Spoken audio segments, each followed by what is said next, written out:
EA brought a brand new Battlefield 1 map to Gamescom. It's called Tsaritsyn, it's included in the new In the Name of the Tsar expansion, and we've got a full match for you right here. Be sure to subscribe to GameSpot to keep up with all the Battlefield 1 gameplay, especially since there are still expansion packs on the way. As we go along here, I believe you can only get one tank per faction, is that correct? That's right, each team only gets one tank, so it's going to be a critical part of each match.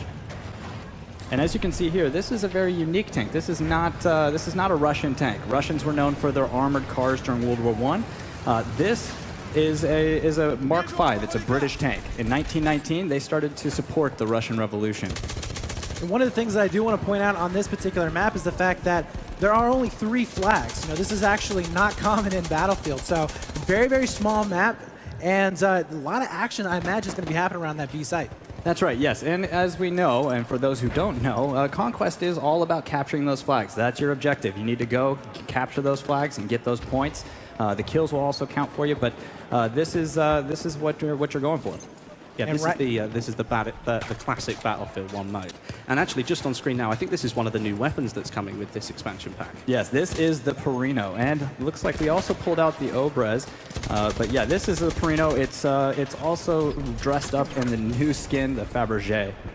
Yeah, it looks really good, that one, actually. And that's a set across all of the new weapons that are coming, right? That's right, yeah. It's something that we're showing off a little bit. It's to kind of honor one of the Russian designers. Oh, that's cool. And now we have one of probably the best shotgunners up. It was Jack Frags up there, but now we switched over to Darkness here, who is once again going to be using that new LMG. And you can see him trying to get as much ammo out to his teammates there to cap over onto the C flag. Now, this is something that we have seen in previous games where, you know, that B site's so hard to take that you do have people going in for the flanks. And now it's going to be interesting to see how the Light Guard actually come back after this. Yeah, because as you say, the Red Army falling behind here a little bit, but the 2 capture flags on the outside, A and C, they're sort of like the gimme flags, right? And the fight sort of focuses around that B center point. Yeah, taking the flags close to your headquarters is going to be the simple task, but good teams are going to start flanking around and trying to take those points. The most contentious point is going to be B in the Cathedral of Light in the center of the map. You can see some of the more flatter areas around the Cathedral of Light here, but obviously a lot of cover as well. There's some rudimentary trenches there. There's some heavy cover, lots of like broken wood and barbed wire as well. So there's lots for sort of infantry to hide in. Yeah, absolutely. You did mention the rudimentary trenches, and that's something to note. On the Eastern Front, they didn't spend a lot of time digging those trenches like they did on the Western Front during World War I. So that's showcased here. So we've also seen a lot of the basically destruction buildings that are kind of torn down. How much extra, destruction can the player have as on this map? Oh, that's a great question. Actually, not a whole lot. There's going to be some. You'll see a little bit of what we call micro destruction. But the hard cover that we're seeing is stuff that we wanted to keep in game, keep the game balanced, make sure that you stay safe when you're weaving in and out to get to your objectives. Now, I think I'm right in saying here that the A capture point is heavily infantry focused, right? Yes, it is. It is within those ruins of the former neighborhood, and it's going to be hard for a tank to get those lines of sight. But as you can see there, there's a sort of a large roadway through the middle of it, but if they try to branch off down maybe one of the smaller alleyways, which they can get down, but there's infantry everywhere. It's going to be really tight, and you might find yourself with a mine in your way. See down here at the bottom of the screen, one of the machine gunners using the old Mark V tank that's buried in the ground as cover there. It's a really good use of cover. That's an indestructible piece right there. Right now, though, a massive wave coming in from that B site to try and push those players back into their alpha flag. But this is pretty interesting right now because we do have that bottleneck that you were talking about, but it's kind of on the reverse. They can't really break out into it. That tank maybe needs to get a little bit more aggressive, try and push on in there, but they are just having one heck of a time here. Yeah, the Red Army are trying to push in, but as you could see in a couple of shots back, the White Guard are sitting in that first line of trenches. There's about 7 soldiers in there just sort of keeping this tank from pushing forward. You can see with the explosives coming in on the tank here. They're kind of keeping it at bay because too many infantry around a tank, it will take it down. That's right. Looks like we just entered into the Cathedral of Light here. And we're hopping on the window. Yeah, but here we can actually see inside, and this is something I think we should talk about because it's actually a beautiful building inside there. Yeah, a lot of work was put into that building. It's a shame that most players are going to be running around quite hectically in there. If you have time to stop and just look, it's really beautiful. Here we are with the, this is the double barrel shotgun. We should be able to get a little bit of action with it here. That's right. I'm right in thinking that you can fire both shells at once with this thing if you want to. Yes. That's like a double dose of pain right there. Absolutely, and it's fantastic for taking down the cavalrymen as well. But right now, oh, we have another new gun right here on screen. This is from the medic class, I believe. That's right. It's the Fedorov Avtomat, and this one is really unique in that it allows you to be able to choose your firing type. So you can go burst or you can go single shot. And we are starting to see right now the score kind of pulling apart. Ooh, nice shot. That was a nice takedown. Yeah, but we can see the White Guard pulling away just a little bit in terms of score here. And as you say, they've held the majority of flags, 2 out of 3 for most of the game so far. And the Red Army tank wasn't really pushing too much towards the B point, the Cathedral. And I think that's going to be something they'll need to do if they want to try and take it back. Because the tank having the presence is going to allow infantry to move up around the outside of it.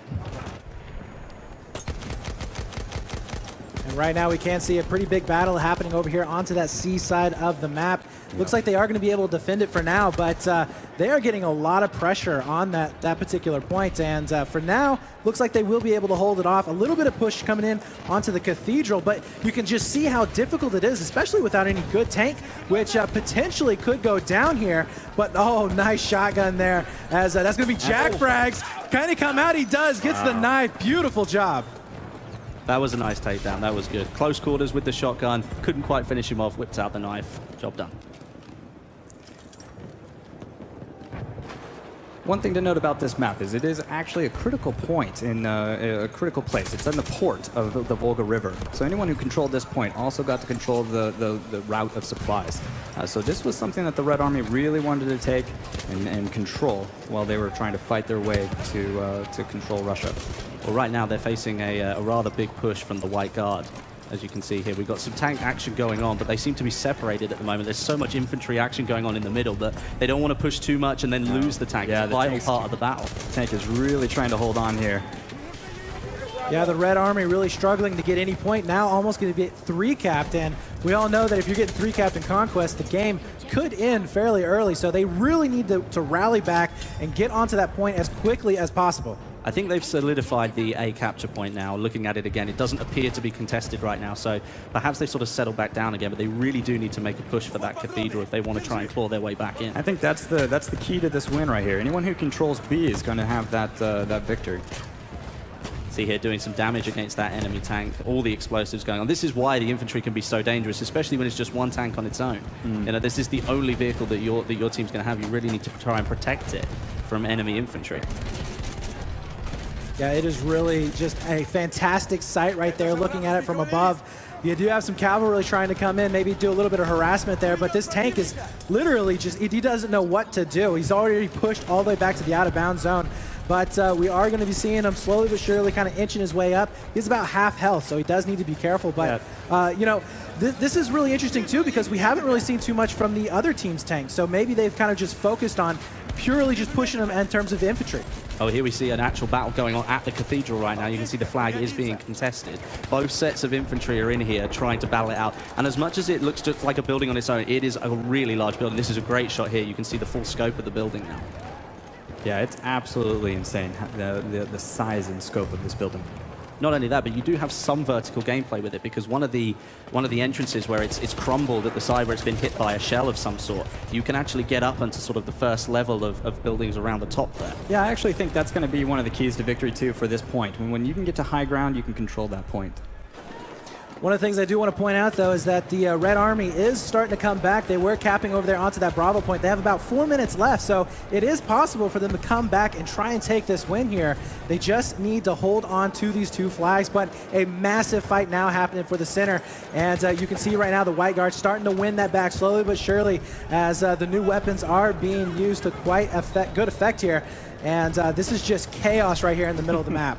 Just as we suspected when we were building the map, that this was going to be the most contentious area. Lots of people pouring in through the doors and trying to get access to this point. And as you say, like that, you could see just across from each other, there's 2 sort of entrance doors, and there's one at the rear and at the front. You can almost jump out from the top floor as well. So there's lots of different ways that infantry can get in and out of this building. So whatever team is in there has got to be careful that the enemy team doesn't try and come and take it straight back. Yep. At the same time, though, the team in the center has to be careful not to get too concentrated, because if you look there, they were taking their back flag. So they need to make sure they kind of spread out, kind of get a little bit even throughout the map, and then defend that way. But you know, right now the flank is going to be working for, I believe it was the Red Army, trying to go ahead and secure those 2 caps. Yep. You can see here, the Red Army have got control of the A capture point, and I believe they're contesting the C capture Working point. on C. Yeah, they're working on it. Ooh, and we got a Flame Trooper right here. So how many kits do we have for the elite classes? Yeah, we actually have 3 elite classes on here right now. So you can get the Flame Trooper, and that's around the outskirts of this area here, the perimeter of the cathedral. You may also find a sentry kit here. We also have a water-cooled LMG sentry kit that's something that will spawn on your headquarters if you control all 3 points. Oh, okay, so there's a third one further away from the action. Look at all the enemies here. Oh, here we go. Damage. He is going to roast them nice and toasty. Picks up one, picks up a second one potentially here. And he just did a fantastic job of clearing out those players. Will have plenty of health as well, and he's going to re-engage. Fantastic job from Jack here. A great use of the Flame Trooper right here. I'm guessing this is what you guys exactly thought would happen with the flamethrower. Like, we'll put it near the cathedral where it's going to be most effective, right? Right in these hallways. Just a perfect use. This is great. This is just not even fair right here. He's just going Just and cleaning running up. train on these guys. But we got 2 minutes left here on this particular map. A little over 100 points down for the Red Army. Right. The white guard is pulling away here. They seem to have dominated very much from the start, and I think perhaps the Red Army just suffered a little bit from not being a little bit more aggressive at the start, trying to contest the cathedral earlier on, maybe try and gain a bit more of a foothold in the match. Yep. Absolutely, and you can see right now just so much chaos. You have the above action there from the second level shooting on down. So many players just trying to scramble and get up there as quickly as possible to clear it out. As we're still following Jack here in the Flame Trooper, now going to be passing it on to Thick, as we will be pushing on him once more. No, Just good. not going to make it. No. This is the problem. Like, because the White Guard are sitting inside the cathedral, the Red Army are having a horrible time trying to actually get in. Yeah, but it looks like we've got the tank up close. It's just taking a lot of fire damage here. He's doing damage to the tank by hitting it with the I flamethrower. was about to say, I was like, there's no way he's going to take out a tank with a flamethrower here. It might just we happen. might But he It could may possibly happen. do right that. And you can see right now, yeah, just the infantry trying to pour in from the sides, but not able to do so. The tank is kind of baffled as to what to do right here. He is getting a couple of kills, And but this is does just not look good. massive craziness going down. We're down to almost the last half a minute here. Yeah, we're getting really close down to the wire here. The Red Army still trying to break in to the cathedral. They seem to have made a little bit of headway, but they are contesting the flag now. But it may be too little, too late. I think we might be seeing, a little bit of that writing on the wall here. Yeah, absolutely. But we do have a little bit of life left here in these squads. They're going to try and do everything they possibly can. It's all for pride right here and now. Can they get this B-side? If they Nine. can just own it. Oh my Just for a God, yeah. moment. 6 seconds left to go before we are going to be ending out here. I think that 2 they may seconds. have it. Oh, I don't think they quite got it. And that it looks is gonna like be that it. was it. That was a victory for the White Guard. The White Guard took that one. But that was awesome. Watching the cathedral battle, that was really, really good fun. And it just showcases like how powerful infantry can be against vehicles. Absolutely. Yeah, this is just a glimpse of what you get in the name of the Tsar. We are super excited to see what the